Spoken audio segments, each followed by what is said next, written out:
तो दोस्तों, एक बहुत ही पढ़ी लिखी लड़की होती है जिसका नाम बबीता होता है। बबीता जो थी अपने माता पिता की इकलौती बेटी थी। बबीता का कोई दूसरा भाई भी नहीं था। बबीता का जो पिता था वो ऑटो रिक्शा चलाता था। पूरे दिन ऑटो रिक्शा लेकर सड़कों पर जिधर तिधर भटकता रहता था और जो कुछ भी कमाता था उसी से अपना और अपना घर का खर्चा वह चलाता था। बबीता का पिता का सपना था कि बबीता को वह पढ़ा लिखा कर डीएम बनाए। जो बबीता थी वह पढ़ने लिखने में काफ़ी होशियार थी और बबीता अभी अपनी कॉलेज की पढ़ाई पूरी कर रही थी। जो बबीता का माँ थी वह घर संभालती थी, घर का कामकाज करती थी। जो बबीता थी उसकी बचपन से ही पढ़ाई लिखाई में खूब दिल लगता था। वह पूरे दिन घर पर बैठकर पढ़ते रहती थी। जिस दिन कॉलेज का छुट्टी होता था बाकी दिन वह कॉलेज जाती थी पढ़ाई करने के लिए। दोस्तों, जो बबीता थी एक दिन अपनी धीरे धीरे ग्रेजुएशन की पढ़ाई भी कंप्लीट कर ली। उसके बाद दोस्तों आईपीएस की तैयारी करने लगी। अब दोस्तों आईपीएस की तैयारी करने वह आईपीएस की तैयारी करने लगी तो उसकी खर्चा भी बढ़ने लगा, क्योंकि जब कोई आईपीएस की तैयारी करता है तो उसके लिए कोचिंग करना पड़ता है और दोस्तों बहुत सारी ऐसी महंगी महंगी किताबें भी खरीदनी पड़ती है। लेकिन जो बबीता का पिता था वह तो एक ऑटो रिक्शा ड्राइवर था, उसके पास इतना पैसा आता भी तो कहाँ से आता। इसलिए अब बबीता का जो पिता था वह दिन रात ऑटो रिक्शा चलाने लगा। दोस्तों अपनी बेटी बबीता को डीएम बनाने के लिए पूरा दिलो जान से मेहनत करने लगा और दोस्तों मेहनत कर करके वह किसी तरह से एक दिन बबीता को डीएम बना दिया। दोस्तों जब बबीता डीएम बन गई तो उसकी माता पिता की खुशी का ठिकाना नहीं रहा। इतना खुश हो गए कि दोस्तों जो बबीता का पिता था वह पूरे मोहल्ले में लड्डू बंटवा दिया खुशी के मारे।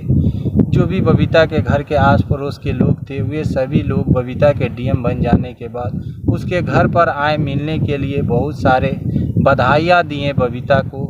जो बबीता थी दोस्तों डीएम बनने के बाद अपनी जिम्मेदारी पूरे लगन और मेहनत से करने लगी। दोस्तों जो बबीता थी वह एक ज़िले की मालिक बन चुकी थी। दोस्तों बबीता रोज़ अपने ऑफिस जाती थी और जो भी उसका काम होता था बहुत ईमानदारी पूर्वक करती थी।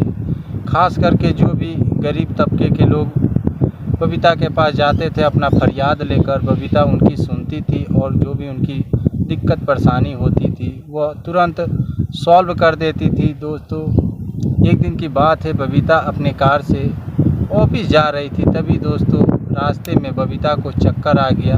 उसके बाद जब बबीता को चक्कर आ गया तो बबीता का जो ड्राइवर था दोस्तों किसी तरह से बबीता को कार से निकालकर सड़क के किनारे बैठाया और दोस्तों पानी लेने के लिए, मुंह पर छिट्टा देने के लिए दोस्तों, ताकि बबीता को कुछ राहत मिले। वह एक होटल में चला गया। तब तक बबीता जो थी वहाँ अकेले बेहोश पड़ी थी। तभी एक अजनबी इंसान जो कि देखा कि एक अकेली महिला सड़क के किनारे गिरी पड़ी है तो दोस्तों उसकी मदद करने के लिए वह इंसान उसके पास चला गया। दोस्तों उस अजनबी के पास पानी का एक बोतल था। उस पानी से धीरे धीरे बबीता के मुंह पर छिट्टा मारा, जिसके बाद बबीता को होश आई। होश आने के बाद दोस्तों बबीता उस अजनबी इंसान को थैंक यू बोली, लेकिन दोस्तों वह अजनबी इंसान जो था वह इसके बदले में कुछ नहीं बोला और चुपचाप वहाँ से चला गया। दोस्तों उसके बाद जब शाम हुआ, शाम को बबीता अपने घर पर गई तो सारी बात अपने माता पिता से बताई। उसके तुरंत बाद ही दोस्तों जो अजनबी इंसान था वह बबीता के घर पर आया।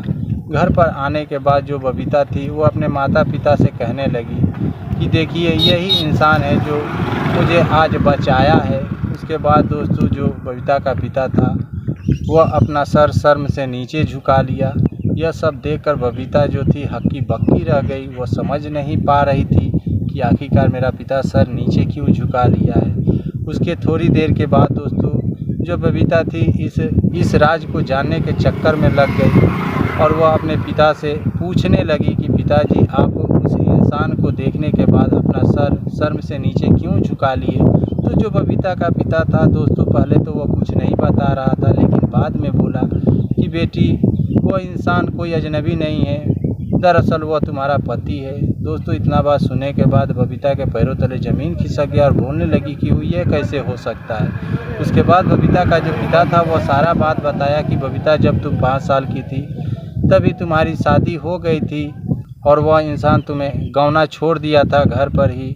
लेकिन कुछ दिन के बाद उस अजनबी इंसान का जो पिता था उसका देहांत हो गया। उसके बाद वह प्रदेश चला गया था कमाने के लिए और इधर तुम धीरे धीरे अपनी पढ़ाई में लगी हुई थी। मैं तुम्हें कभी नहीं बताया था ताकि तुम्हारे पढ़ाई में कोई दिक्कत ना आए, तुम्हें कोई परेशानी ना हो और तुम अपनी पढ़ाई पूरे दिलो जान से करो, इसलिए मैं नहीं बताया था। लेकिन बेटी अब मैं तुमसे कुछ नहीं छिपाऊंगा, वह तुम्हारा पति है। दोस्तों इतना बात सुनने के बाद जो बबीता थी वह उस अजनबी के घर गई, यानी कि अपने पति के घर। दोस्तों बचपन में शादी हो चुका था, बबीता को यह बात मालूम नहीं था।